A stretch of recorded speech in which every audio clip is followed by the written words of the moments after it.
capture démarre. Donc voilà, j'étais en train de vous dire, est-ce qu'il y a des questions sur ce qu'on a vu en exercice hier?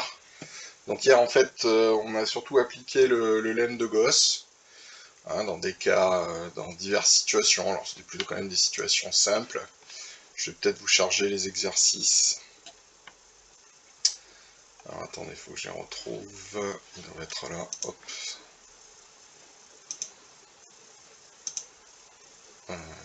Pourquoi je les ai pas? Ah oui, voilà.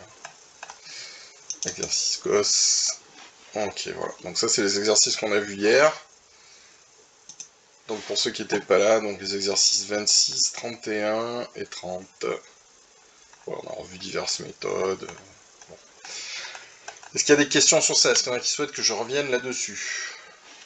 Donc je vous affiche le livre aussi. Voilà. C'est l'exercice qui était ici, hein, en dessous du tramway de je sais pas où. Donc on a fait le 26, le 30, le 26, le 30, le 31. Des questions sur ça? Je sais plus si vous étiez tous là mercredi. Enfin, ceux qui sont là. Maintenant, j'ai personne en attente. Okay. Donc, bon, bah, s'il n'y a pas de questions, on va enchaîner avec le thème du jour. Donc, on va parler du théorème de Bézout. Alors, j'en ai parlé aussi avant les vacances, donc, mais vous n'étiez pas très nombreux, toujours pareil, hein, avec les histoires de connexion difficiles pour la première semaine du confinement. Donc, on va revoir un petit peu ce dont il s'agit. Est-ce qu'il y en a qui s'en souviennent? Qu'est-ce que c'est que le théorème de Bézout? À quoi ça sert?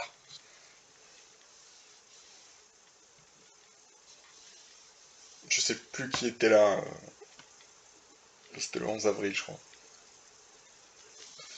Bon, ça, en tout cas, ceux qui étaient là, ça va pas laissé un grand souvenir. Qui était là à la séance du 11 avril? Dites-moi, s'il vous plaît. Donc, ça devait être le vendredi, juste avant les vacances de Pâques. Est-ce que vous étiez là? Dites-moi oui ou non. Alors, Fatima n'était pas là, Guillaume non plus. Bon, on n'était pas très nombreux, si je me souviens bien. Claire, je crois que tu étais là. Mais alors, en tout cas, cette séance, vous l'avez sur Internet aussi, donc si vous voulez chercher la vidéo YouTube qui correspond, bon, je sais plus son numéro, mais enfin bon, vous allez la trouver assez vite, hein, il n'y en a pas des masses. Vous allez la voir. Ok. Donc écoutez, on va y revenir, donc pour beaucoup d'entre vous, ce sera une nouveauté, donc ça va recouper un petit peu ce qu'on avait fait donc le 11 avril, hein, la vidéo du 11 avril. Donc le lemme de Bézout, qu'est-ce que c'est? C'est un truc assez basique en fait, et qui est très très souvent utilisé, qui a beaucoup d'applications. Alors, je vais vous montrer, on est par là. Non, on est un peu plus bas, excusez-moi, j'arrive. Hop, hop, hop, hop. Lemme de Gauss. Alors tiens d'ailleurs, à propos de l'ordre, alors dans le cours, j'ai mis le lemme de Gauss avant le théorème de Bézout. Si vous regardez le livre, ils font dans l'autre sens, ils mettent d'abord le théorème de Bézout, et ils prouvent le lemme de Gauss à l'aide du théorème de Bézout. Alors on n'est pas obligé de faire comme ça, la preuve. Donc je vous en ai déjà parlé la dernière fois, mais souvent en mathématiques, ben, il y a plein de façons différentes d'arriver au même endroit, il y a toujours plein de chemins. Donc le point de vue que j'ai choisi, c'est d'abord de vous parler des nombres premiers, ce qui n'est pas le cas du livre, hein, ils font les nombres premiers après. Donc de voir les théorèmes de décomposition, hein, ce qu'on appelait théorème factoriel, tout nombre s'écrit comme un produit de nombres premiers, grosso modo. Et c'est grâce à ça en fait qu'on peut prouver le lemme de Gauss, et on a parlé un petit peu des preuves.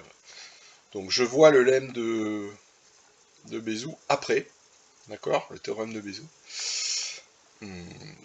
Donc le voici. Alors que dit le théorème de Bézout? Alors si vous regardez bien, en fait, ici vous avez une équivalence. Donc en fait, c'est une condition nécessaire et suffisante. Alors, maintenant, j'espère que vous êtes familier avec cette expression. Condition nécessaire et suffisante, ça veut dire un critère pour déterminer. Hein, disons par rapport à une définition, une fois qu'on a défini une notion, quand on donne une caractérisation, une condition nécessaire et suffisante, en fait c'est une espèce de test qui ne fonctionne qu'avec les objets qui correspondent à la définition. Alors ici, de quoi s'agit-il? Vous avez deux nombres non nuls, on dit qu'ils sont premiers entre eux, c'est-à-dire leur PGCD est égal à 1, si et seulement si, alors là il y a un truc un peu bizarre, il existe deux nombres U et V, tels que UN plus VM égale 1. Bon, ça peut paraître un peu abstrait, c'est abstrait. Hein. Ce qui est important, c'est la phrase qui est écrite en dessous. Deux nombres, et c'est celle-là que je vous invite à retenir, deux nombres sont premiers entre eux, si et seulement si il existe une combinaison linéaire de ces deux nombres qui donne 1. D'accord? Donc je reviens encore à ce concept fondamental de combinaison linéaire. Et il faut comprendre la phrase mathématique qui est l'énoncé du lemme de Bézout comme ça.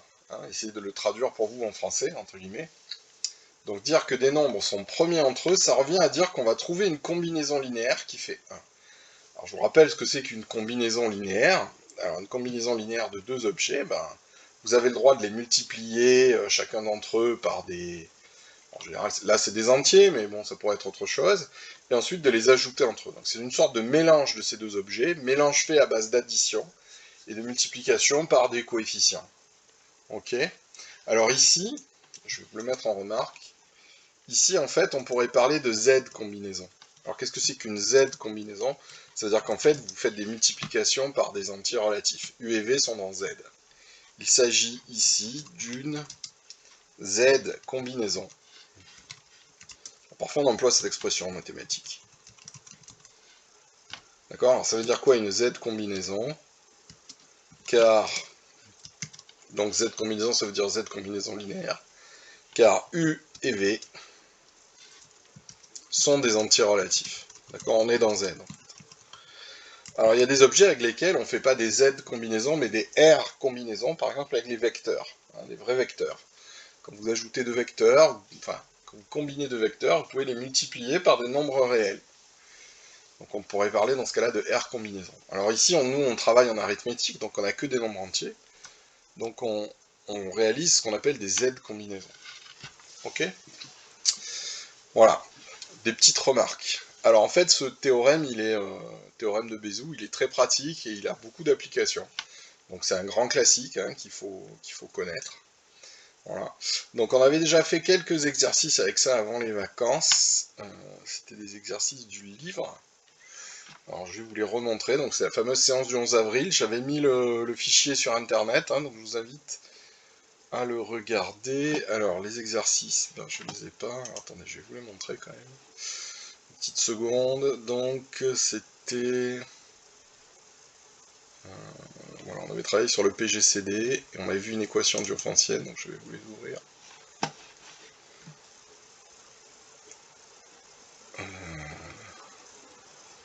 Alors ça c'est juste sur le PGCD.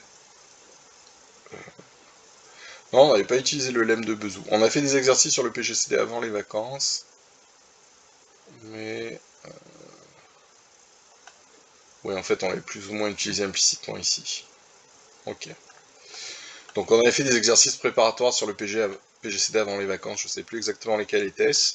Donc vous avez la liste ici. Donc l'exercice 5, je vous invite à les faire pour vous entraîner. Le 5, le 15 et le 19, page 148. Alors je vous les montre dans le livre. Donc on est à la page 148. Ok, ce sont ceux qui sont ici là. D'accord? Donc le 5, excusez-moi.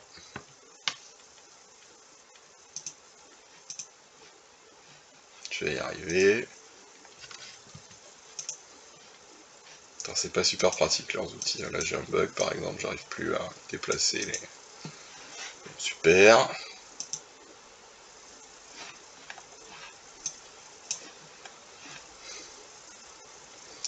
Ça me rend fou ces trucs.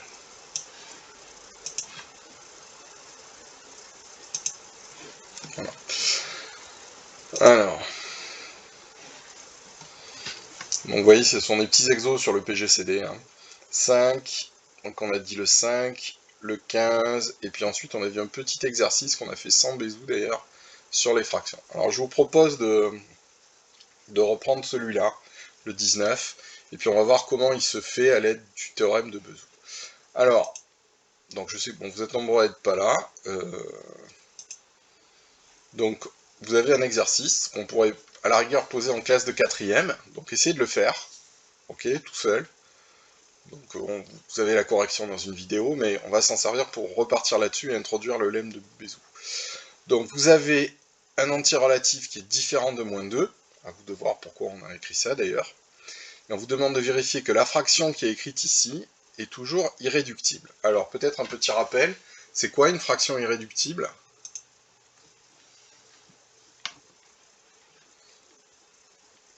Donc je vous écoute, c'est quoi une fraction irréductible? Qu'est-ce que ça veut dire? Allô, allô?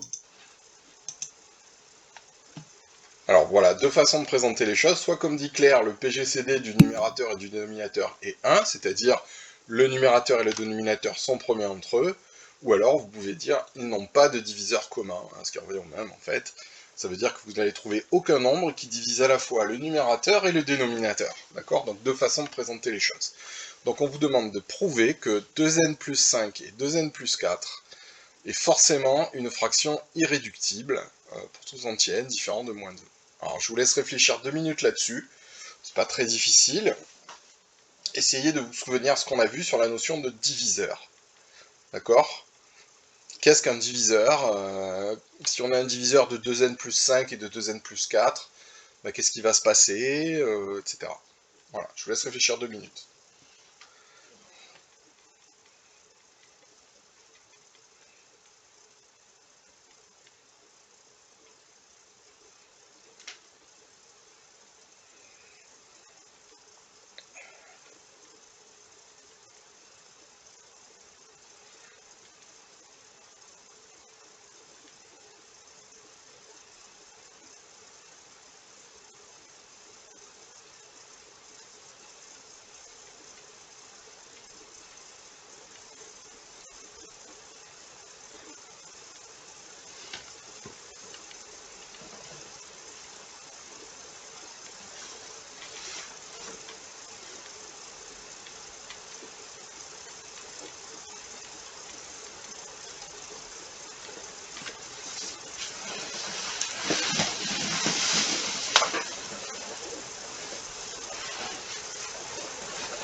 Alors, qui c'est qui voit pas du tout comment aborder le truc?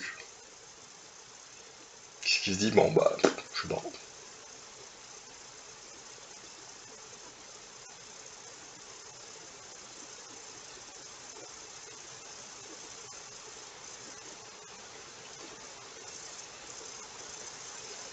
Vous avez tous une idée? Vous avez tous trouvé quelque chose? Ah bah je vous écoute, hein, si vous avez... si tout le monde a réussi à peu près. Vous tapez un petit truc, comment faire alors? Vous prenez la parole avec votre micro. Guillaume, t'as une idée de comment il faudrait faire? Par exemple, hein, j'ai pris Guillaume au hasard. Ou pas du tout, mets-moi un petit message. Hein. Non, ok. Est-ce qu'il y en a qui voient comment il faudrait faire? Alors qu'est-ce que ça veut dire, Zacharia? Ça veut dire que t'as remplacé n par moins 1, et tu te rends compte que la fraction est irréductible, c'est ça. Alors Elisa nous propose quelque chose, je l'ai vu passer en vitesse, je regarde. On prend une combinaison des deux nombres, et alors? T'es sur la piste, là? Alors quelle combinaison? Peut-être essayer d'être un petit peu plus précis.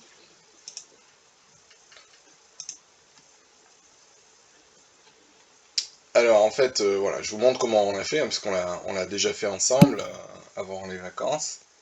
Alors effectivement, quand on soustrait les deux nombres, ça fait 1. Alors, en quoi ça nous prouve que le PGCD est égal à 1? Ben, je vais vous montrer ce qui a déjà été rédigé en classe, hein. On revient là-dessus.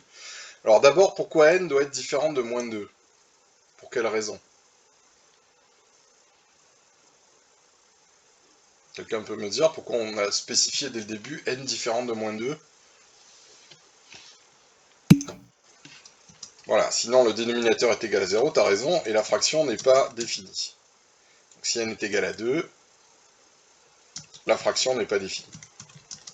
Donc si la fraction n'est pas définie, on ne peut pas dire qu'elle est irréductible. D'accord? Alors, on va essayer de démontrer que le PGCD est égal à 1.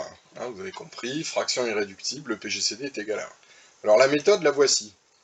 En fait, on va chercher un diviseur commun. Alors je me souviens, je me demande si c'était pas clair d'ailleurs. Quelqu'un m'avait dit, mais en fait, vous faites une démonstration pas l'absurde. Pas tout à fait. En fait, je prends un diviseur commun au numérateur et au dénominateur. Vous voyez, c'est écrit ici, là. Et je vais en arriver à la conclusion que ce diviseur ne peut être que 1. Alors, voilà, je prends un diviseur commun que j'appelle D. Il faut se rappeler une propriété qu'on avait vue en début d'année. D'accord? Alors, je ne sais plus son numéro, hein, vous le retrouverez, c'est dans le premier chapitre. Si D divise A et B, alors bon, je l'écris rapidement, hein. Je ne mets pas toutes les conditions sur D, sur A, sur B, bon, c'est juste pour vous le rappeler. Hein. D va diviser toute combinaison linéaire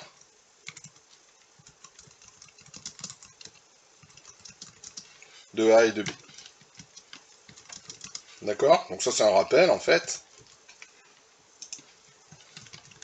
Un truc qu'on avait vu en début d'année.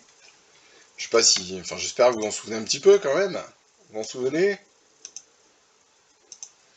On avait fait des exercices d'ailleurs dessus, on s'en était servi. Alors qu'est-ce que je vais faire en fait? J'écris une combinaison comme D divise à la fois 2n plus 5 et 2n plus 4. Je fais une combinaison entre guillemets intelligente, enfin un peu maligne quoi. Et j'en déduis que D divise 2n plus 5 moins 2n plus 4. Alors pourquoi c'est malin d'avoir fait ça? Ben parce que si on soustrait, c'est ce qu'Elisa a proposé, si on soustrait ces deux nombres, on obtient 1. Donc j'en conclus que D divise 1. Donc finalement, qu'est-ce que j'ai fait? J'ai pris un diviseur commun. Si c'est un diviseur commun au numérateur et au dénominateur, il divise forcément la différence des deux. Et la différence des deux, c'est 1. En fait, comme ces nombres sont consécutifs, ils sont très proches. L'idée, c'est qu'ils ne peuvent pas avoir de diviseur commun. Effectivement, de l'un à l'autre, il y a 1. Là, si vous voulez, la soustraction fait 1. Donc tout diviseur commun doit forcément diviser 1. Et bien donc c'est 1. D'accord? Si on cherche les diviseurs positifs. On en conclut que le PGCD c'est 1 et que la fraction est irréductible. Alors maintenant je vous propose un autre exemple, celui qui est en dessous. Alors je cache la solution, si vous l'avez vu, ben, ça fait rien. Faites comme si vous ne l'aviez pas vu. Donc même chose avec cet exemple-là. Et la question c'est la fraction est-elle irréductible? Alors essayez de chercher. À vous, c'est parti. Cette fraction est-elle irréductible?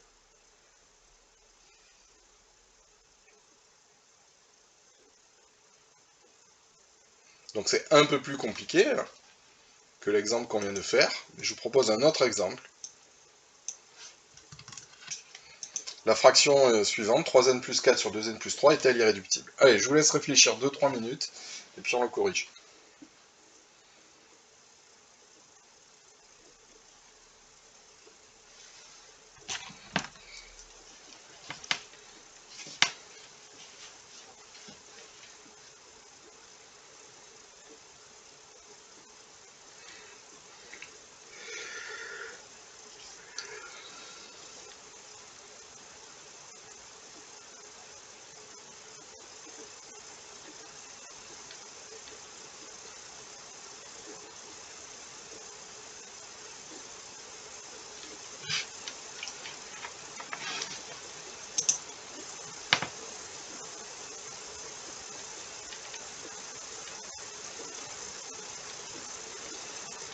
Sur votre messagerie. Vous n'avez aucun nouveau message. Menu principal. Pour consulter vos messages.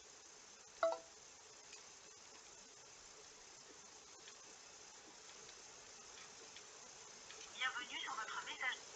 Vous avez 2 nouveaux messages. Nouveau message reçu lundi 26 avril à 17h26. Ouais, salut Renaud, c'est Olivier. J'appelais ça. Le message vient d'être supprimé. Nouveau message reçu aujourd'hui à 12h04. Monsieur Olivier, bonjour, Olivier Lassalle, inspecteur de mathématiques. Je vous appelle juste pour avoir une sur vos élèves qui vous avez en DNL et qui passent sur le bac cette année. En fait, c'est juste pour savoir si certains ne font pas la spécialité par rapport au sujet, là c'est en condition de sujet. Si vous pouvez me rappeler rapidement, si vous pouvez avoir voilà, ce numéro, donc le 06 86 05 20 87. Merci. Pour réécouter le message, faites le 1. Pour le sauvegarder, faites le 2. Pour le supprimer, faites le 3. Pour faire des nouveaux messages.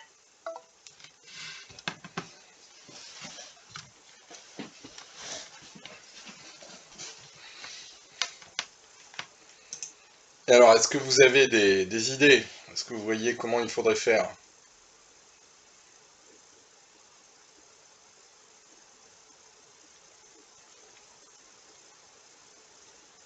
Est-ce qu'il y a des propositions déjà?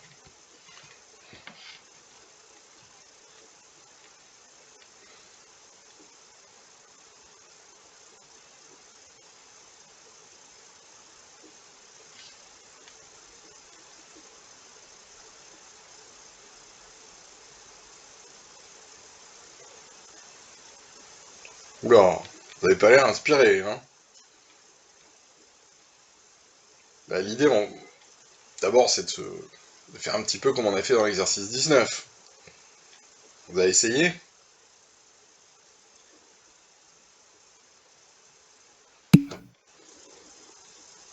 Voilà, alors très bien Elisa, en fait, si on fait la même méthode que dans l'exercice 19, si on fait une soustraction, ben, on s'aperçoit que ça va pas donner 1. Si vous faites la soustraction, en fait, entre par exemple le numérateur moins le dénominateur, hein, si on fait un premier essai, si vous faites 3n plus 1, alors on va démarrer comme tout à l'heure, hein, on va prendre un diviseur commun aux deux, hein, soit d un diviseur commun à 3n plus 4 et à 2n plus 3. Je fais une première tentative. Je sais que d va diviser la différence des deux, ça reste vrai. D divise donc 3n plus 4 moins, entre parenthèses, 2n plus 3. Si vous simplifiez cette expression, vous trouvez n plus 1.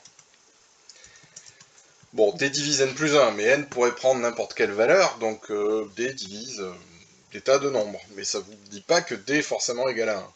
D'accord? Donc là, ça n'aboutit pas. Alors Elisa propose autre chose, je ne sais pas si vous avez vu dans le chat. Elle propose de multiplier, de faire en fait une combinaison linéaire un peu plus compliquée. Alors dans ce premier essai, on n'aboutit pas. Ok? On n'aboutit pas. Deuxième essai. D'accord? Donc c'est ce que propose Elisa. Donc D va diviser une autre combinaison linéaire, puisqu'elle divise toutes les combinaisons linéaires. D divise toutes les combinaisons linéaires. Donc elle propose de faire moins 2 fois le numérateur, 3n plus 4, et 3 fois le dénominateur, si j'ai bien compris. Alors, d'où lui vient cette idée? Est-ce que tu peux nous dire d'où ça t'est venu, Elisa? Est-ce le fruit du hasard? Le hasard est grand, mais quand même. Ou quelle est ton idée, en fait?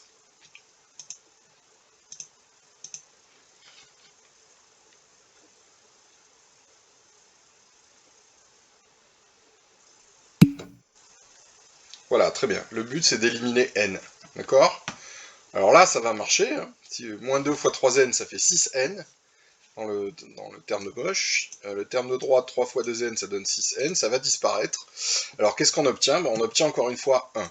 D'accord? Donc, l'essai est concluant. Donc, on peut dire ça marche. Eureka, ça marche. Donc, qu'est-ce qu'on en déduit? Donc, il me met à craquer, lui. Donc, D est nécessairement égal à 1, hein, puisqu'il divise 1, et bon, je l'ai pas dit, mais en fait, on travaille uniquement sur les nombres positifs. Donc D est nécessairement égal à 1.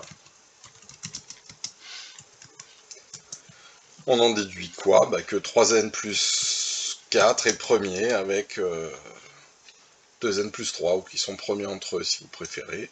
Je vais l'écrire. Donc ils sont premiers entre eux. Donc c'était 3n plus 4 et 2n plus 3. Ok, donc l'idée, vous voyez, c'est de faire des combinaisons linéaires pour trouver des renseignements sur les diviseurs. Alors, dès que vous trouvez une combinaison linéaire qui est égale à 1, pour vos deux nombres, vous savez que tous leurs diviseurs vont forcément diviser 1, donc que les nombres vont être premiers entre eux. Vous êtes d'accord avec ça? Finalement, c'est ça qu'on a fait. On avait deux nombres, j'ai pris un diviseur commun à ces deux nombres, j'ai réussi à trouver une combinaison linéaire de ces deux nombres qui fait 1, donc mon diviseur commun divise aussi 1, et donc les nombres sont premiers entre eux. Ça marche. Donc on s'aperçoit que quand on trouve une telle combinaison linéaire, forcément les nombres sont premiers entre eux. La question naturelle qui vient maintenant, c'est est-ce que ça marche dans l'autre sens? D'accord?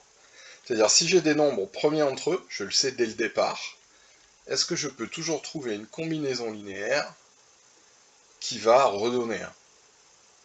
Vous voyez un peu le point de vue, il n'est pas le même. Ok? Ben, la réponse est oui.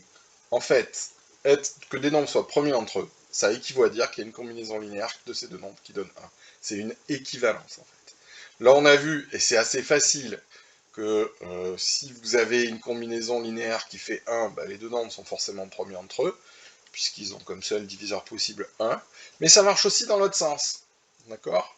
Si vous savez déjà que des nombres sont premiers entre eux, alors vous allez trouver une combinaison qui va donner 1. Ok? Voilà. Donc ce théorème, c'est le théorème de Bézout. Alors, ce que je vous propose, maintenant, c'est d'essayer de le prouver. D'accord? Donc je vais vous faire travailler sur la preuve, et puis après, si on a le temps, on fera des petits exercices dessus. Alors, la preuve, je l'ai rédigée dans le cours, et on va la revoir ensemble. Alors, vous voyez, c'est écrit ici, hein, voilà, elle n'est pas très très longue, elle fait un paragraphe et demi, mais on va la revoir ensemble. Alors, d'abord, je vais recopier le lemme de Bézout, je vais plutôt vous faire lire le cours, on va l'écrire ensemble. Alors, nouveau document, hop, voilà. Ok, donc on va faire la preuve. En fait, dans l'exercice, je viens de le dire, hein, on a plus ou moins utilisé, ou quasiment démontré, un des deux sens. Quel sens on a utilisé, entre guillemets, dans l'exercice? Je vous écoute.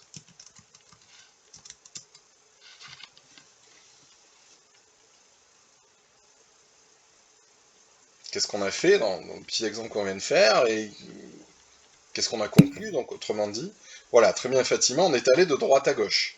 On a trouvé une combinaison linéaire qui faisait 1, et on a déduit que les nombres étaient premiers entre eux. En fait, ce sens-là, entre guillemets, hein, c'est le plus simple des deux. Alors, on va le rédiger ensemble, vous allez voir, c'est pas très compliqué. Encore une fois, vous l'avez dans le cours, hein, alors, je sais pas si je vous ai mis la version mise à jour du cours, mais il faut que je vous la renvoie. Donc, on va démontrer d'abord ce sens-là, ok? C'est-à-dire, on va supposer qu'on a trouvé une combinaison linéaire de deux nombres qui fait 1, et on va démontrer qu'ils sont premiers entre eux, d'accord? Donc notre point de départ, c'est ça. Supposons que il existe deux entiers relatifs tels que un plus mv est égal à 1. D'accord? C'est notre point de départ, c'est le côté droit. Alors comment démontrer qu'ils sont premiers entre eux? C'est exactement ce qu'on vient de faire dans l'exercice. Alors souvenez-vous, qu'est-ce qu'on a fait en fait?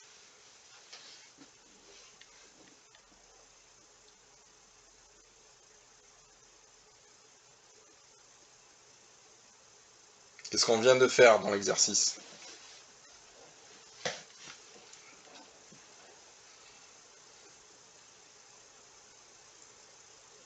Comment on a rédigé voilà, le point de départ du raisonnement dans notre petit exercice, c'était quoi?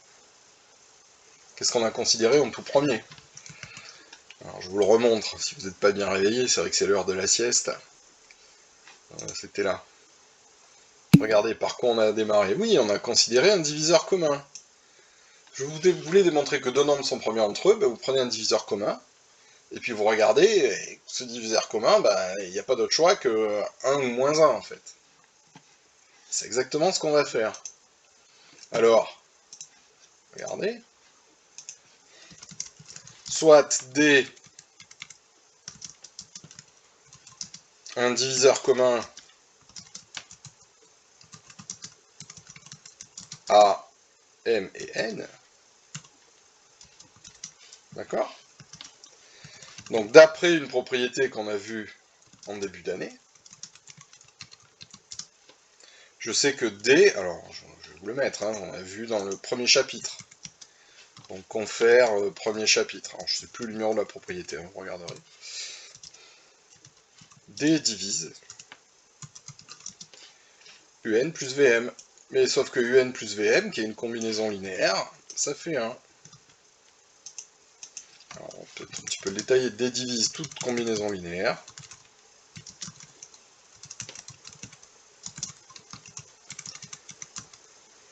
Linéaire de M et de N. Donc D divise UM plus UN égale 1. Ok? Qu'est-ce qu'on en conclut? Des diviseurs de 1, il n'y en a pas beaucoup, il n'y a que 1 ou moins 1 en fait. Donc,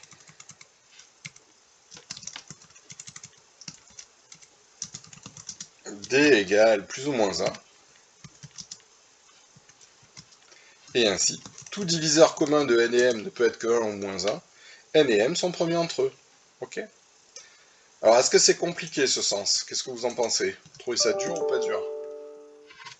En termes de, voilà, de raisonnement. C'est plutôt simple en fait, on utilise un seul argument. Hein. Bref, j'ai une combinaison linéaire qui fait 1, tout diviseur commun fait 1 en fait. Voilà. Alors en mathématiques, quand vous avez une équivalence à démontrer, en général, plus un sens est simple, plus l'autre sens est compliqué. Là, effectivement, ce sens-là est très simple, on utilise une propriété de base qui se démontre de façon élémentaire, hein, démontrer que D divise toute combinaison linéaire de deux de ses multiples est quasi évident. D'accord? Donc c'est vraiment un truc basique. En revanche, vous allez voir, l'autre sens, il faut un peu plus transpirer. Il y a quelque chose d'assez conceptuel qui est autour de la définition de PGCD. D'accord? Donc on va faire l'autre sens maintenant. Et vous allez voir, c'est pas la même limonade. Alors l'autre sens, comment on va s'y prendre? Vous avez deux nombres qui sont premiers entre eux. D'accord?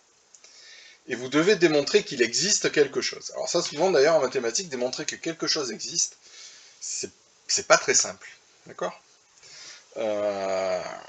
Alors comment on va s'y prendre? Il y a une idée qui est assez intéressante et qu'on retrouve souvent. On va considérer toutes les combinaisons linéaires possibles et imaginables. On en veut une qui donne 1. Bon, ok. En fait, on va en fabriquer plein. On va toutes les fabriquer. Donc on va considérer, on va poser un ensemble, d'accord? Donc je vais l'appeler, je sais pas moi, grand A. Voilà, on l'appelle grand A. Qu'est-ce que c'est? Ça va être l'ensemble des combinaisons linéaires de n et de m. Donc c'est l'ensemble des nombres qui s'écrivent sous la forme un plus vm. D'accord? Qu'est-ce que c'est que u et v? Ce sont des entiers relatifs. Hein, c'est ce que j'ai appelé tout à l'heure une z combinaison.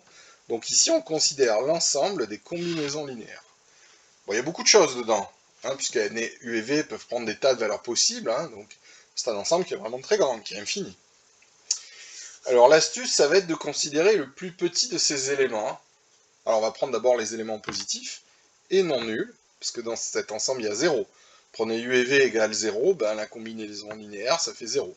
0 fois n plus 0 fois m, ça fait 0. Donc on va considérer le plus petit élément de A qui soit positif et non nul. D'accord? Alors, on va l'écrire comme ça. Donc considérons A égale, alors ouais, bon, je ne vais pas introduire une nouvelle lettre, on va appeler donc A inter. Alors c'est 4. N étoile. Alors qu'est-ce que c'est que A inter N étoile? Je ne sais pas si cette notation vous paraît abstraite. c'est l'ensemble des combinaisons linéaires, ça c'est grand A, mais c'est celles qui sont dans grand N, c'est-à-dire qui donnent un résultat positif, et étoile, ça veut dire non nul. Alors qu'est-ce que c'est que ce truc? C'est-à-dire l'ensemble des combinaisons linéaires de N et de M, d'accord, strictement positives. Bon, Claire, je suis désolé pour toi, tu pourras regarder la vidéo. Merci d'avoir participé, le peu de temps que tu as pu être là en tout cas.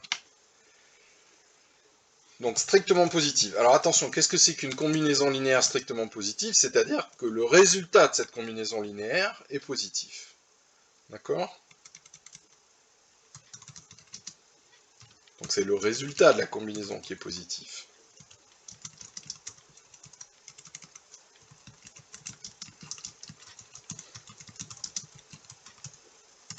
Ok? Alors, pourquoi on fait ça en fait? Ben, vous savez que vous devez trouver une combinaison linéaire qui fait 1. Ben, normalement, ça doit être le plus petit résultat possible chez les positifs, chez les strictement positifs. Vous n'avez pas de nombre entre 0 et 1, quoi. Donc l'idée, c'est d'aller chercher ce nombre-là, donc la plus petite combinaison linéaire qui donne un résultat positif, et de montrer que ben, ce nombre, c'est forcément 1. Ça peut pas être 2, 3, 4 ou 5. D'accord? Alors on y va. Donc posons... Alors, déjà, petite remarque, cet ensemble, donc non pas A, mais A inter N étoile, cet ensemble est non vide, hein, des combinaisons linéaires, de toute façon, strictement positives, vous en avez plein, hein, d'accord?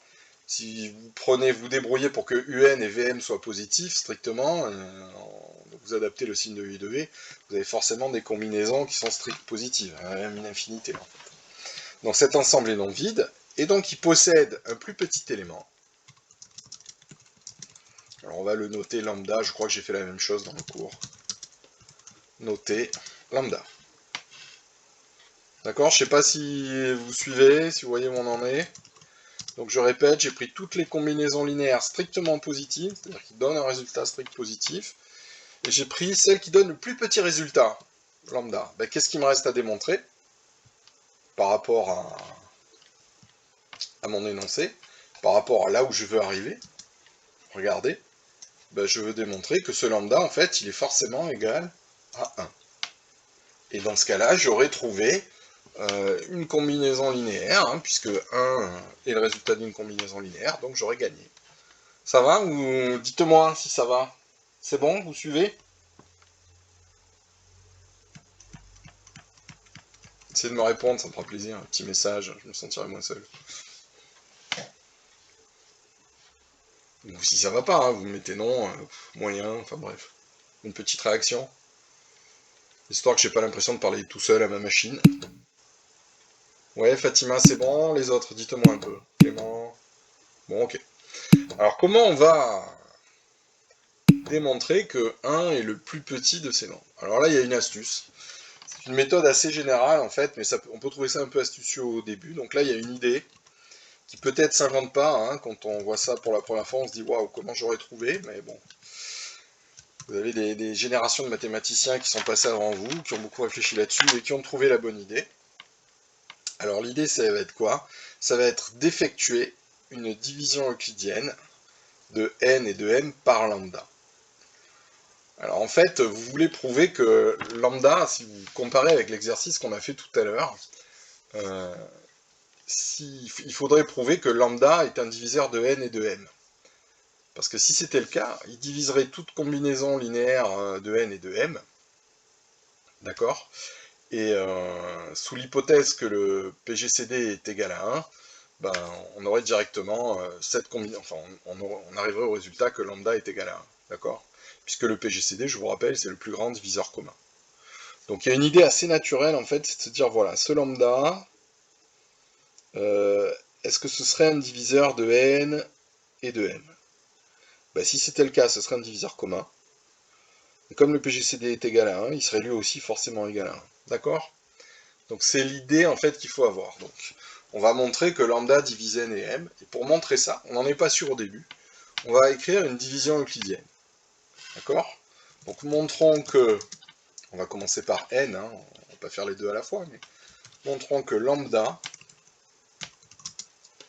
divise n. On va commencer par le premier des deux. Alors dans l'ordre alphabétique, le premier des deux ce serait m, hein, d'ailleurs, enfin bon, peu importe. Et pour cela, effectuons la division euclidienne de n par lambda. D'accord? Alors si ça marche, c'est-à-dire si j'arrive à prouver que lambda divise n, ça revient à dire quoi au niveau de la division euclidienne? Lambda divise n, ça veut dire quoi sur la division de n par lambda? La division euclidienne, qu'est-ce qu'on va obtenir? Voilà, le reste devrait être égal à 0. Donc c'est ce qu'on va essayer de démontrer. Ok? Donc posons n égale q lambda, j'ai mal écrit, plus lambda, q lambda, pardon, plus r. Alors qu'est-ce que c'est que q et r? N'oubliez pas que chaque fois qu'on introduit des lettres, il faut préciser ce que c'est. Ben, q, vous savez que c'est un nombre relatif, d'accord? R également. Alors R, soyons plus précis, R il est dans n, d'accord? C'est-à-dire qu'il est supérieur ou égal à 0. Comme c'est le reste, donc je vais le réécrire, on doit avoir 0 qui est inférieur ou égal à R, mais R, lui, est strict plus petit que lambda. D'accord? J'espère que maintenant vous êtes familier avec ça, pardon. Quand on effectue une division euclidienne, ce qui la caractérise en fait, c'est que le reste est positif, et surtout le reste est plus petit que le diviseur. D'accord? Strictement plus petit que le diviseur. J'espère que c'est ok pour tout le monde. Bon, ok. Alors en fait, qu'est-ce qui se passe? Ben, regardez bien. Qu'est-ce qu'on peut dire de R? On va travailler sur R, d'accord? Il faut démontrer que R est égal à 0. C'est Zacharia qui nous l'a dit. Montrons que R égale 0. Ben, travaillons sur R. Qu'est-ce que c'est que R, en fait? Regardez, dans l'expression n égale q lambda plus R, je vais faire passer le q lambda de l'autre côté, histoire de pouvoir écrire R égale, en fait, c'est tout. Donc on va avoir R égale n moins q lambda. Ok pour tout le monde? R c'est n moins q lambda. Mais lambda, souvenez-vous de ce que c'est. C'est le plus petit élément de mes combinaisons linéaires strictement positives. Ben donc c'est une combinaison linéaire. Lambda, c'est une combinaison linéaire de n et de m, par définition. Ok? Donc je prends cette combinaison linéaire, bon, je la multiplie par q, bon, peu importe, et puis j'ajoute n. Qu'est-ce que j'obtiens? Ben, ce que je peux dire, c'est que ce que j'obtiens, c'est encore une combinaison linéaire de n et de m.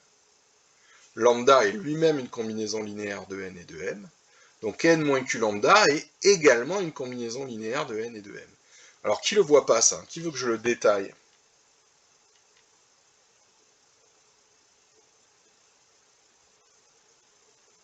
Dites-moi, n'hésitez pas. Je vous ai réveillé peut-être. Donc je répète, lambda, si vous voulez, c'est un mélange de n et de m.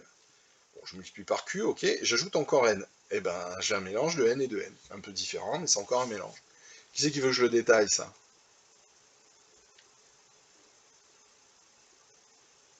Allô, allô?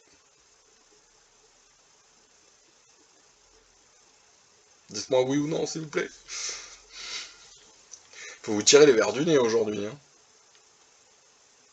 Monsieur Klouskar.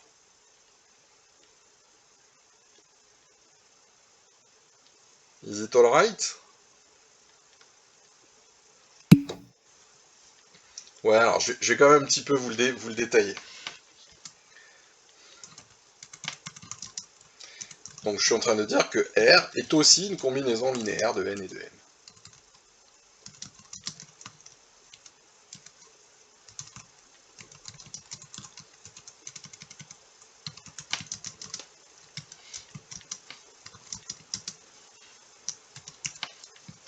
D'accord? Alors, en fait, ça se démontre assez simple, hein. Assez simplement. Enfin, je veux dire, peut-être juste vous l'écrire comme ça. En effet, si vous posez lambda, c'est une combinaison linéaire. Ok, bon. Donc il y a deux coefficients, je vais les appeler U et V. UN plus MV, d'accord, c'est une combinaison linéaire. Et à ce moment-là, bah, vous remplacez ça dans la formule qui définit R, n moins q lambda, vous obtenez n moins q fois un plus mv. Hein, on observe qu'on a à nouveau du n et du m qui sont mélangés entre eux. Alors je peux l'écrire comme ça, d'ailleurs ça fait n facteur de 1 moins q. Alors, je vais mettre le coefficient devant, 1 moins q n moins q moins qm v. Hein, vous voyez, pardon, moins qvm. Vous voyez, c'est encore une combinaison linéaire de n et de m. Alors, évidemment, les coefficients ont changé. Hein. D'accord, mais ce qui est important, c'est ça, c'est de retrouver une combinaison linéaire de n et de m. Hein, je les ai mis en rouge. Bon, c'est une combinaison linéaire. Observons aussi que R est positif. Et qu'il est strict plus petit que lambda. Et bien ça va avoir une conséquence très particulière. Pourquoi? Qu'est-ce que c'est que lambda? Il faut bien le garder à l'esprit. C'est quoi lambda? C'est la plus petite z combinaison de n et de m qui est stricte positive. Et je viens d'en trouver une autre qui s'appelle R, qui est supérieure ou égale à 0 et plus petite que lambda. Qu'est-ce que vous en pensez? Si on met ces deux phrases bout à bout. Donc je répète, lambda est la plus petite combinaison linéaire de n et de m. La plus petite combinaison qui donne un résultat strict positif. Et je viens d'en trouver une autre qui s'appelle R, qui est elle aussi une combinaison linéaire de n et de m, et qui est strict plus petit que lambda. Qu'est-ce que vous en pensez si on met ces deux phrases bout à bout? C'est pas que c'est absurde, c'est naturel de dire que c'est absurde. Regarde, on a une petite porte de sortie. Regarde, R. Ce que je suis en train de surligner. Il est positif, certes, mais il peut être égal à 0. En fait, voilà, la seule possibilité pour R, c'est d'être égal à 0. C'est-à-dire cette combinaison-là, à partir du moment où elle est plus petite que lambda, au niveau de son résultat, elle ne peut pas être stricte positive. Puisque lambda, c'est la plus petite qui donne un résultat strict positif. Donc ça veut dire que cette combinaison est égale à 0. D'accord? Et lambda, donc ça c'était sa définition, hein, lambda est la plus petite combinaison, alors sous-entendu de n et de m, hein, je le réécrirai à chaque fois, strictement positive. D'accord? Donc vous en trouvez une autre de combinaison qui est positive, mais strict plus petite que lambda, qui doit, elle, être la plus petite. Ben, ça veut dire que cette combinaison petit r est égale à 0. Donc petit r égale 0. Sinon, effectivement, on aurait une contradiction. On est obligé d'avoir r égale 0. Okay? Ça force r égale 0. Et ben c'est formidable, c'est ce qu'on voulait démontrer. D'accord? Donc voici, je vais faire un petit décalage pour bien vous montrer qu'on est en train de démontrer ça. R égale 0. Et bien c'est fait, on a démontré que R est égal à 0. Vous avez vu, c'est pas forcément évident, hein, il faut bien réfléchir à ce qu'on fait. Bon, voilà, pour des élèves de terminale, c'est une démonstration quand même d'un certain niveau. Alors, qu'est-ce qu'on en déduit? On a trouvé un reste égal à 0, en effectuant la division de n par lambda. Ben ça veut dire que lambda divise n.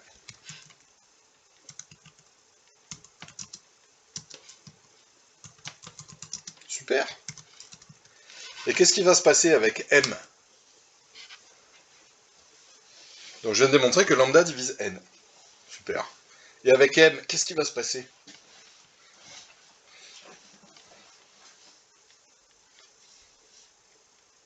D'après vous, qu'est-ce qu'on va faire pour m?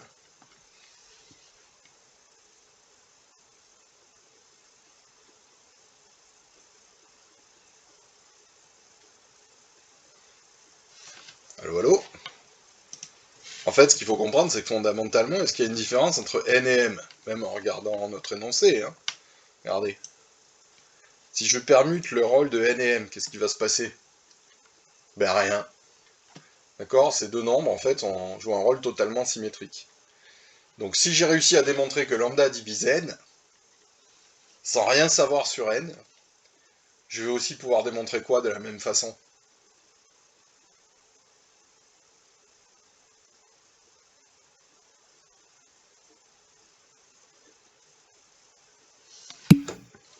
Exactement, Fatima. Donc on a démontré que lambda divise n, Ben, en faisant exactement la même preuve, mais alors la même, hein, il suffit juste de remplacer n par m, en effectuant le même raisonnement. Donc évidemment, on va pas le réécrire, d'accord? L'intérêt, c'est pas de vous faire répéter 15 fois la même chose. En effectuant le même raisonnement, on démontre que lambda, pardon, je vais y arriver, divise m. Bon, ben voilà, on a gagné. Lambda divise n et m.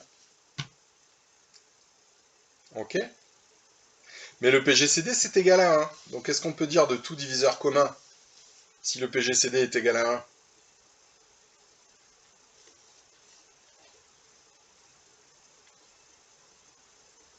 Donc j'ai trouvé lambda, un diviseur commun, n et m, qui sont premiers entre eux. Ben ouais, il n'y a pas de solution. D'accord? Lambda est forcément égal à 1. Donc on conclut. Alors on conclut quoi? Donc souvenez-vous quel est notre point de départ, là. Notre point de départ, regardez la flèche, hein. C'est ce qui est à gauche, c'est des nombres premiers entre eux. Alors, conclusion, on a terminé en fait là. Hein. Conclusion. Lambda est un diviseur positif commun à n et m. Et n et m, ils sont premiers entre eux. D'accord? C'est ce qu'on suppose. On est dans le sens de gauche à droite, donc notre point de départ, c'est avoir des nombres premiers entre eux. Je vais l'écrire d'ailleurs ici. Supposons, comme ça la présentation est exactement la même, que n et m sont premiers entre eux. C'est le point de départ dans cette partie-là. Ok? Donc conclusion. Un diviseur positif pour deux nombres qui sont premiers entre eux, la seule possibilité c'est 1. Donc, lambda égale 1. Qu'est-ce que c'est que lambda? Ben, c'est une combinaison linéaire de n et de m.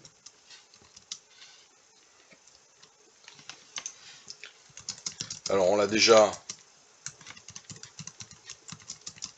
décrit, hein, puisqu'ici on a écrit, vous voyez, lambda égale un plus mv.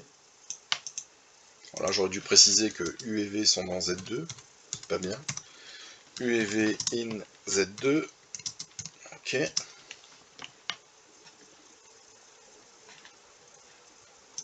Je vais aller à la ligne, sinon on ne comprend rien. Voilà. On en déduit l'existence d'un couple UV. D'accord? Lambda, c'est une combinaison linéaire. Ben voilà, j'ai trouvé une combinaison linéaire qui fait 1. Super, j'ai gagné. Tel que un plus mv égale 1. Ok, donc vous voyez, ce sens, il est plus difficile. Hein. Je vous réduis un peu pour que vous ayez la vue d'ensemble. Ça va pour tout le monde, ça? Alors, c'est un petit peu difficile peut-être pour des élèves de terminale, mais cette méthode-là est assez générale. On prend toutes les combinaisons linéaires, on regarde la plus petite strictement positive, et on démontre que c'est un diviseur commun. Voilà, c'est ça en gros qu'on a fait. Et l'idée, là, c'est d'utiliser une division euclidienne pour y arriver. C'est un raisonnement assez typique en arithmétique, en fait, que vous reprendrez l'année prochaine. Des questions sur la preuve? Est-ce que vous voulez que je revienne sur certains passages?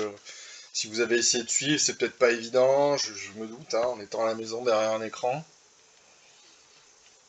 C'est plus facile de suivre le dernier épisode de sa série préférée qu'une démonstration de mathématiques.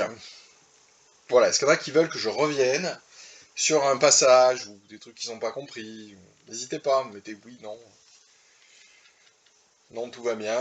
Mettez-moi une petite réponse, vous êtes brave.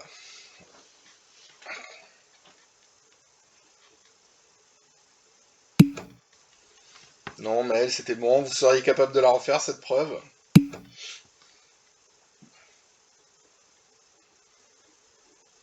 Bon, c'est assez intéressant, hein. Enfin, voilà. Alors, ce que je vous propose maintenant, c'est en fait de mettre cette preuve en application. Mettre ce théorème, pardon, pas cette preuve en application. Donc la preuve, pour preuve détaillée, je vous l'enregistre.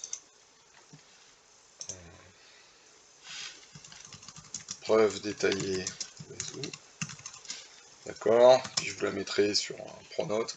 Alors toujours pareil, hein, comme tout le monde n'a pas accès au cahier de texte sur Pronote, je vous mettrai un message avec tous les documents. On va faire des applications, d'accord? Donc on a bossé une preuve, bon, ça a pris un certain temps. L'année prochaine, vous passerez beaucoup de temps en maths à travailler des preuves, hein, donc c'est vraiment un exercice d'entraînement pour l'année prochaine, capable de les travailler et de les reproduire. Maintenant, on va passer à la phase application. Bon, on va faire des petits exos tranquilles, hein, vous inquiétez pas. Allez, peut-être je vous mets un ou deux exemples quand même avec. Ah, attends. Avant de faire les exos, on va prendre 5 minutes, excusez-moi, pour voir des petits exemples qu'on avait fait avant les vacances, hein, mais on va y revenir. Je vais rester sur la preuve et on va donner quelques exemples. Alors, exemple. Alors, donnez-moi des nombres premiers entre eux. Tiens, allez, c'est vous qui allez me dire ça. Monsieur Guigou, donnez-moi 2 nombres premiers entre eux. Pas trop grands, hein, sinon on va partir dans des calculs phénoménaux. On va donner quelques exemples.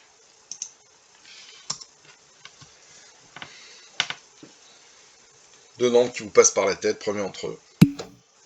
12 et 23. Alors 23, c'est un nombre premier. Bon. Donne-moi un autre qui n'est pas premier, allez.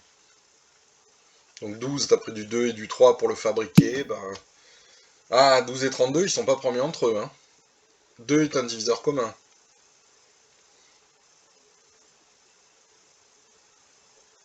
Sinon, on peut prendre 12 et 21 hein, pour rester dans le même état d'esprit. Allez, prenons 12 et 21. On va l'écrire, hein. 12 et 21 sont premiers entre eux.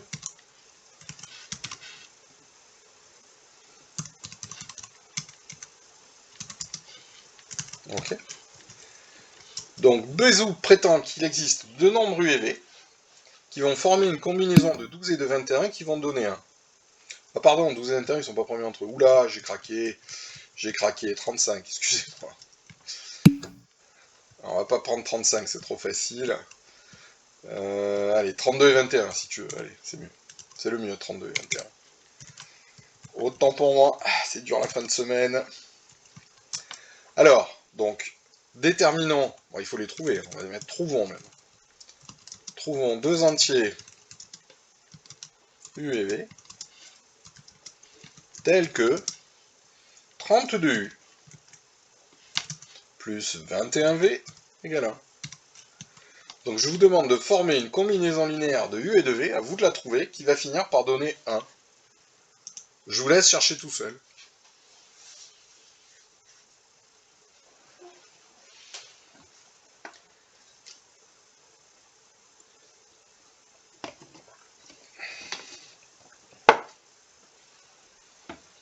Donc comment on fait? On écrit des multiples de 21, on écrit des multiples de 32, hein, donc 32U, 21V, puis on regarde si à un moment donné ça va pas faire 1. Alors évidemment, il faut qu'il y ait des nombres négatifs hein, pour que ça fasse 1. Allez, je vous laisse chercher, essayez de trouver. Alors 2 et moins 3, on va vérifier si ce que dit Guillaume est vrai. On va l'écrire, hein. Guillaume propose. Donc le couple UV. Donc pour le couple UV, il nous propose donc 2 et moins 3. Ça marche? Vérifions. Ça marche, oui. Si vous faites 32 fois 2, ça fait 64. Moins 3 fois 21, ça fait 63. Et bien la soustraction, ça fait bien 1. Ok? Allez, essayez d'en trouver d'autres, avec 32 et 21. Je prétends qu'on peut en trouver d'autres. Essayez de chercher, d'en trouver un autre.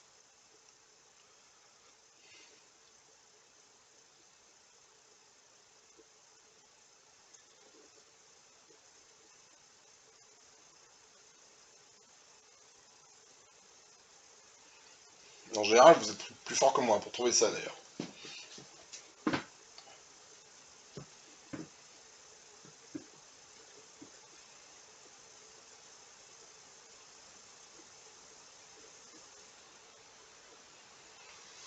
Donc une façon de faire, c'est d'écrire tous les multiples et de regarder à quel moment on a une différence qui est proche de 1.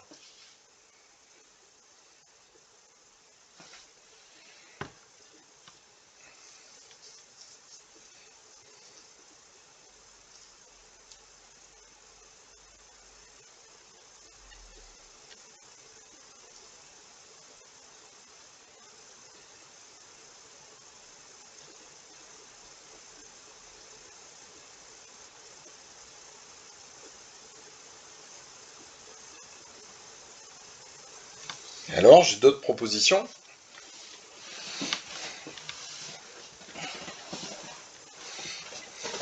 Alors moi, je vous conseille d'essayer des multiples de 32 et de regarder, donc de les faire un par un et de regarder s'il y a des multiples de 21 qui s'approchent. Il faut qu'il y ait un d'écart entre les deux, en fait.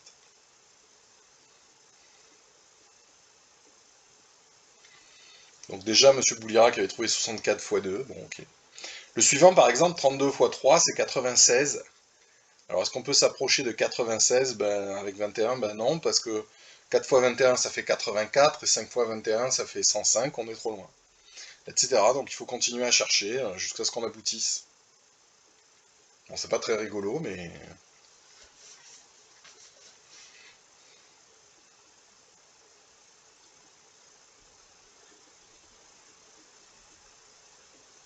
Non, quand on l'avait fait avant les vacances, je crois que c'est M. Bourrier qui avait trouvé assez vite des réponses. Il avait utilisé Excel. Alors si vous ne trouvez pas, on va essayer de le faire avec Excel.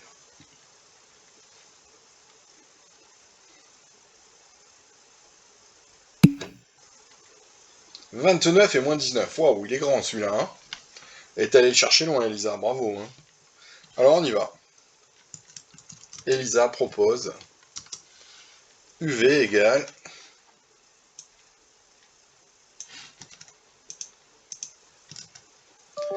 Donc 29 moins 19. C'est vrai que ça fait des nombres qui commencent à être assez grands quand même. Enfin, à échelle humaine, hein, pour un ordinateur, c'est ridicule. Alors, 32 fois 29. Non, pardon, fois... Ah non, c'est l'inverse. C'est U égale moins 19 et V égale 29. Hein. C'est ça, je dis pas de bêtises? Ouais. Tu me dis, Elisa, si c'est pas ça que tu voulais faire. Hein. Donc 32 fois moins 19 plus 29 fois 21. Alors, est-ce que ça marche? Alors, 32 fois 20, ça fait 640. Si j'enlève 32, ça fait 618. Et 29 fois 21, ça fait 630 moins... Attendez, je dis pas de bêtises. 630 moins 21, ça fait 619. Donc de notre côté, on a moins 618 et de l'autre, on a 619. Donc ça fait bien 1 la différence. Bravo Elisa. Elle cherchait loin celui-là. Hein. Ok. Donc déjà, ce qu'on peut observer, c'est que ces combinaisons linéaires qui donnent 1, il n'y en a pas qu'une. 609 et 608. Ah non, mais là, ça devient du délire. Waouh. Comment t'as fait pour trouver 609? Alors, ils peuvent pas être tous les deux positifs. Hein. Ça marche pas. C'est peut-être bizarre qu'il y ait qu'un d'écart quand même, mais pourquoi pas. Alors déjà, ce qu'on peut dire, c'est, on observe. Non, mais à la place de 619 et 618. Alors, moi, regarde, peut-être t'as fait... regarde, hein, 32 fois moins 19, ça fait moins 618. Et 21 fois 21, ça fait 619. Ok? Donc 619 moins 618, ça marche. Ça fait bien 1. Alors peut-être tu as écrit la même chose, mais à l'envers. En fait. Tu as peut-être inversé. Donc, sur ton cahier, tu as dû inverser 32 et 21, mais on doit faire la même chose, en fait. Ok? Vérifie. Alors, on observe que le couple UV n'est pas unique. D'accord? On peut en trouver plein, en fait.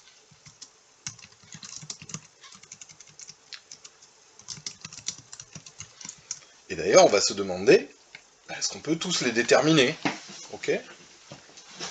Peut-on tous les déterminer? Question intéressante. Est-ce que je peux trouver tous les couples UV qui vont vérifier 32U plus 21V égale 1? Alors, je vous avais promis qu'on allait regarder avec Excel. On va d'abord regarder ça. Donc, je vais ouvrir Excel. Vous pouvez le faire en même temps que moi. On pourrait le faire aussi avec un algorithme, hein, mais disons Excel, bon, il y a un côté... On va pas tous les trouver, évidemment, mais on va en trouver quelques-uns. Alors ici, vous mettez 32, ici, vous mettez 21, par exemple, et ici, on va écrire les multiples de 32 et de 21.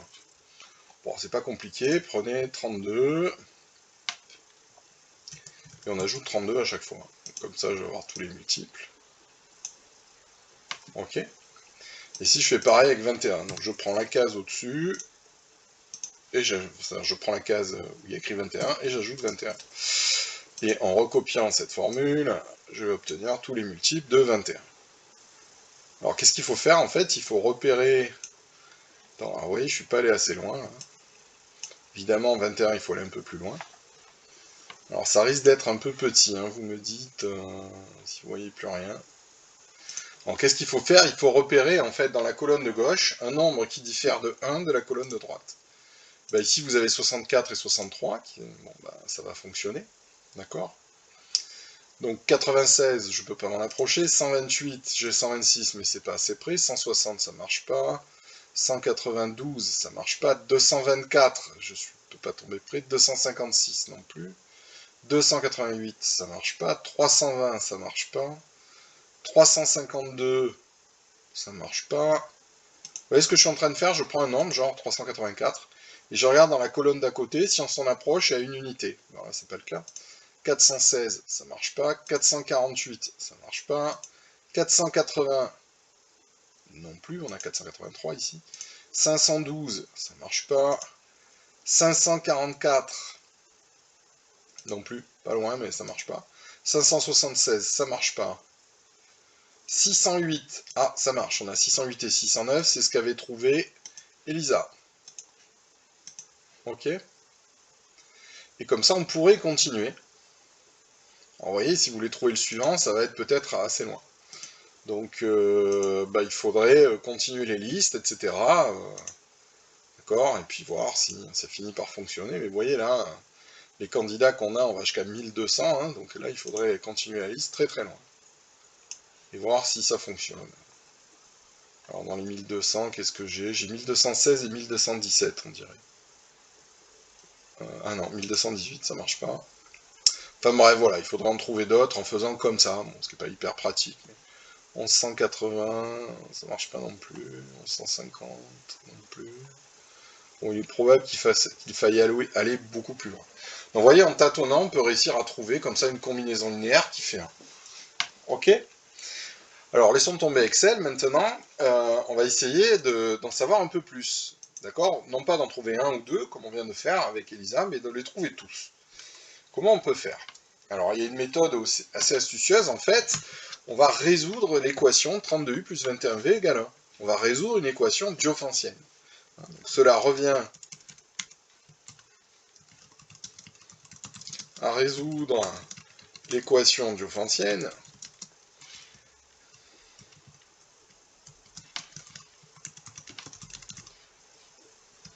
Donc 32u plus 21v égale 1. On a déjà fait des équations diophantiennes, vous vous en souvenez? Qu'est-ce qu'on a fait la dernière fois? Des équations qui ressemblaient un peu à ça.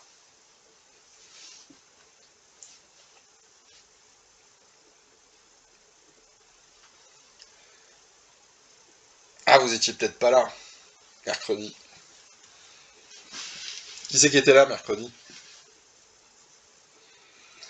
Alors en fait, on a déjà vu des équations diophantiennes simples. Alors monsieur Guigou, vous vous souvenez ce qu'on avait vu comme équation diophantienne? Ben, c'était des trucs du genre 3x égale 7y ou 42x égale 21y. En fait, c'était un peu la même chose que ça, si on regarde bien. Sauf que de l'autre côté du égal, c'est comme si on avait un 0.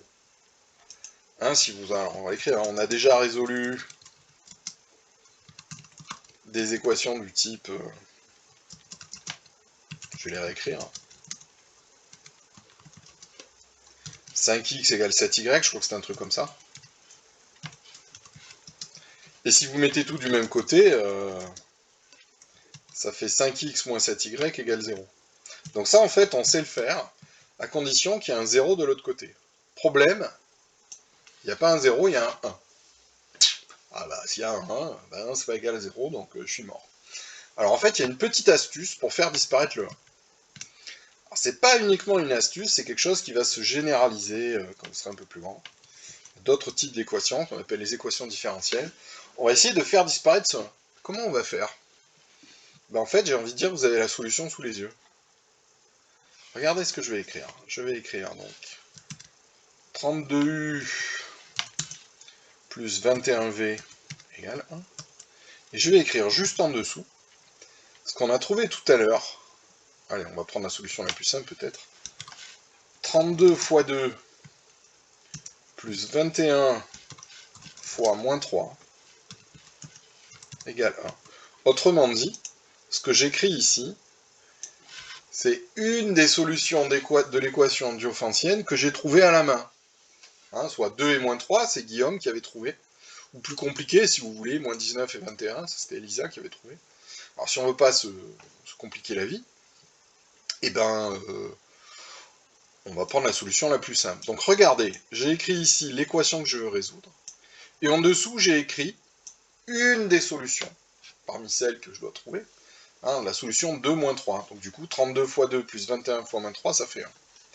Est-ce que là, vous voyez comment je pourrais faire disparaître le 1 qui est de l'autre côté de l'équation? De l'autre côté du signe égal. Plus exactement.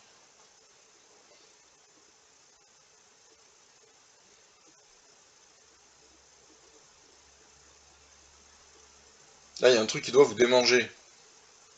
Bon, apparemment, ça vous démange pas beaucoup, mais essayez de réfléchir. Qu'est-ce qu'on pourrait faire pour faire disparaître ce 1?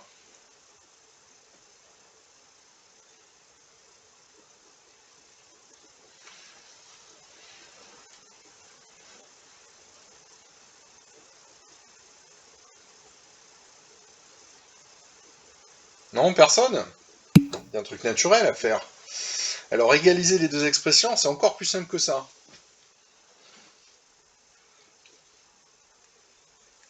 En fait, on va les soustraire membre à membre. C'est-à-dire, on va soustraire à gauche et on va soustraire à droite. D'accord? Et ça, vous avez le droit de le faire, en fait. Si vous partez de l'équation 32u plus 21v égale 1, vous pouvez soustraire la même chose des deux côtés. On sait qu'on garde une équation équivalente. D'accord? On peut écrire... Regardez ce que je vais écrire. Donc je pars de mon équation diophantienne. Et en fait, qu'est-ce que je vais faire? Je vais soustraire 1 des deux côtés. Mais pour soustraire 1, à droite, je vais bien garder le 0. Hein, moins 1, ça fait 0. Donc à droite, je vais avoir un truc là. Et là, je vais avoir 0. Je soustrais 1 des deux côtés. Mais à gauche, au lieu de soustraire 1, je vais soustraire ça. C'est pareil, ça fait 1. Donc regardez ce que je vais obtenir. 32 fois u moins 2 plus 21 fois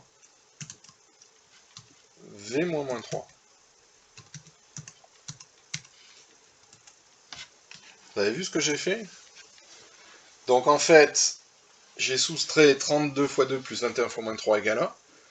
À gauche, j'obtiens 32 fois u moins 2 plus 21 fois v moins moins 3. D'accord? Donc en fait, j'ai soustrait ça, le terme de gauche, à ça. Et à droite, ça fait 1 moins 1 égale 0. Ok? Grâce à une des solutions que j'ai trouvées, je peux un petit peu transformer mon équation. Alors évidemment, il faut trouver cette solution d'abord, sinon on ne peut pas faire. Ça va pour tout le monde, ça? Dites-moi. Ok. Maintenant qu'on en est arrivé là, c'est une équation diophantienne qu'on connaît déjà, qu'on sait résoudre. On peut utiliser le théorème du cours qu'on a écrit. On peut utiliser alors la propriété... Alors, je crois que c'était 2, 3, 4. 2.3.4, d'accord? Donc, et la propriété 2.3.4, c'est une équivalence. Ça équivaut à dire... Alors, je vous rappelle comment ça fonctionnait. En fait, U-2, le couple U-2 et V plus 3, puisque moins 3, ça fait plus 3. On sait toutes les valeurs possibles. Ça va être 21K. Alors, attention, il y a un signe moins que je ne me plante pas. Et oui, il y a un signe moins, excusez-moi. Je vais faire passer de l'autre côté pour pas me planter. J'ai oublié un signe là. Donc regardez, par exemple, le 21 machin, je vais le faire passer de l'autre côté. Donc ça va donner moins ce qui est écrit ici. D'accord, là j'ai juste fait passer de l'autre côté. Et là je suis exactement sous la forme de la propriété 2, 3, 4. Là, on a 32 fois quelque chose égale moins 21 fois autre chose. Donc je sais que les solutions, ça va être moins 21K, d'accord, pour U-2. Hein, je fais comme si U-2 c'était l'inconnu, et comme si V plus 3S c'était l'inconnu. Donc je trouve moins 21K d'un côté, et de l'autre côté, je vais trouver 32K. Et qu'est-ce que c'est que K? Ben, c'est tous les nombres entiers relatifs possibles et imaginables. Alors, K, excusez-moi, K in Z. On a presque terminé, n'oubliez pas que nous, ce qu'on veut, c'est trouver U et V. Ben, il suffit de faire passer le moins 2 et le plus 3 de l'autre côté. D'où donc mon équation de départ. Ça équivaut à, donc on est en train de la résoudre, on va trouver toutes les valeurs de U et de V. Ça équivaut à quoi? Ben, le couple UV, si vous voulez l'obtenir. Il faut faire passer le moins 2 de l'autre côté, comme je le disais, donc ça fait plus 2. Donc vous allez obtenir 2 moins 21K. Et de l'autre côté, vous allez obtenir 32K moins 3. D'accord? Et K, qu'est-ce que c'est? Ben, toutes les valeurs que vous voulez dans Z. Et là, vous avez trouvé toutes les solutions possibles et imaginables. D'accord? Alors vérifions si ça correspond bien à ce qu'on a trouvé tous ensemble. Ok? Si je prends K égale 0, qu'est-ce qu'on trouve comme coefficients qui vont fonctionner? Regardez, qu'est-ce que ça donne si je remplace K par 0? Qu'est-ce qu'on trouve? Dans cette formule, je remplace K par 0, qu'est-ce que ça va donner? Je vous écoute.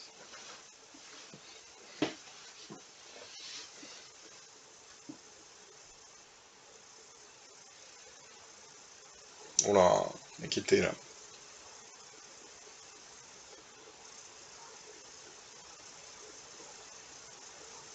On remplace K par 0, ici là. Qu'est-ce qu'on obtient pour UV?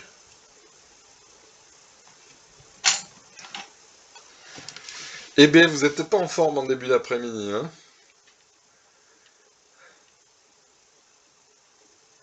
Vous êtes perdu ou il y a une rupture de faisceau? Merci, monsieur Kluskar. On trouve 2 et moins 3, tout simplement. Donc on trouve UV égale 2 moins 3. J'ai déjà écrit ici, je le recopie. Hop. Ok. Et si maintenant je prends K égale 1, qu'est-ce qu'on va trouver?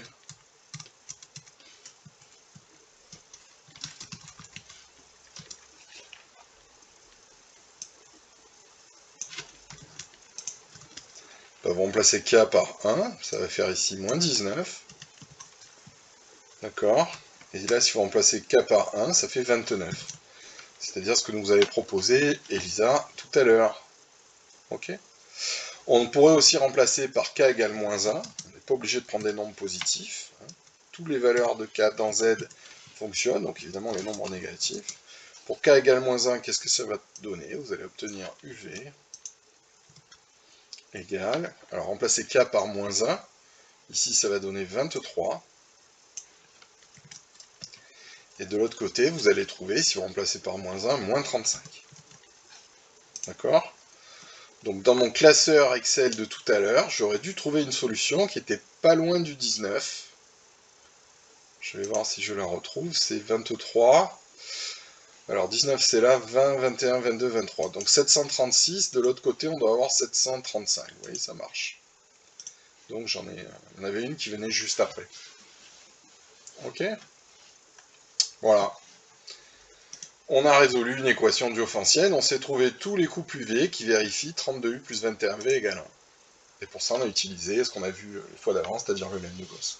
Ça va pour tout le monde? Je vous sens un peu, il n'y a pas grand monde qui répond, là, je sais pas, je vous sens un peu... Non? C'est dur aujourd'hui, dites-moi. Est-ce que c'est dur ce qu'on a fait aujourd'hui? Dites-moi. Bon, parce que ça participe pas trop, là. Donc c'est toujours inquiétant.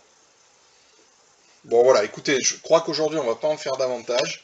Enfin, de toute façon, c'est quasiment 3 heures. J'avais prévu des exos du livre. Ben, vous allez pouvoir peut-être les faire. Hein. Donc, bon, il y a des choses pas très compliquées dans le livre. Je voulais commencer par l'exercice 17. D'accord? Bon, 17, 18, le 19 on l'a déjà fait en fait, 17, 18, 20. Ok? Je sais pas si le 20, je l'avais pas déjà fait d'ailleurs. Je me souviens plus. Enfin, c'est pas grave. Donc allez, vous allez essayer de faire les exercices 17, 18 et 20. Ok? Donc vous les cherchez tranquillou à la maison. Et puis on reprendra ça la semaine prochaine. Donc la semaine prochaine, je vous prends en cours à distance. Hein. Bon, je crois que vous n'êtes pas là, vous, si je dis pas de bêtises. C'est ça? Vous avez vu l'emploi du temps pour la semaine prochaine? Ok. Donc je vous prends à distance. Bah, écoutez, pour les horaires, on mettra les horaires habituels. Hein. On fera pas 2 heures, on fera une grosse heure et demie. Donc c'est quand que je vous prends? Bah, je ferai 1h30 mardi, 1h30 vendredi, c'est mieux comme ça. Donc je vous prendrai le mardi de 13h30 à 15h et le vendredi pareil, ça irait vous pensez? Mardi de 13h30 à 15h, ça serait bon. Et vendredi aussi, la semaine prochaine. Ok, on fera ça, de toute façon j'envoie à tout le monde. Ok, bah écoutez, voilà, je sais pas si vous avez des questions sur ce qu'on a fait, n'hésitez pas s'il y en a. Euh, C'est bon pour tout le monde ou il y a des questions? Donc la page, je note rapidement la page, parce qu'après j'ai oublié, 148. Ok, bah écoutez, s'il n'y a pas de questions, bah, je vous remercie pour votre participation et votre attention, et je vous souhaite un bon week-end, je vous dis à la semaine prochaine. D'accord? Voilà. Et bon courage si vous avez beaucoup de travail, je sais qu'il y a le bac qui va pas tarder à arriver, etc., etc. Voilà, merci à tous, bon après-midi, au revoir.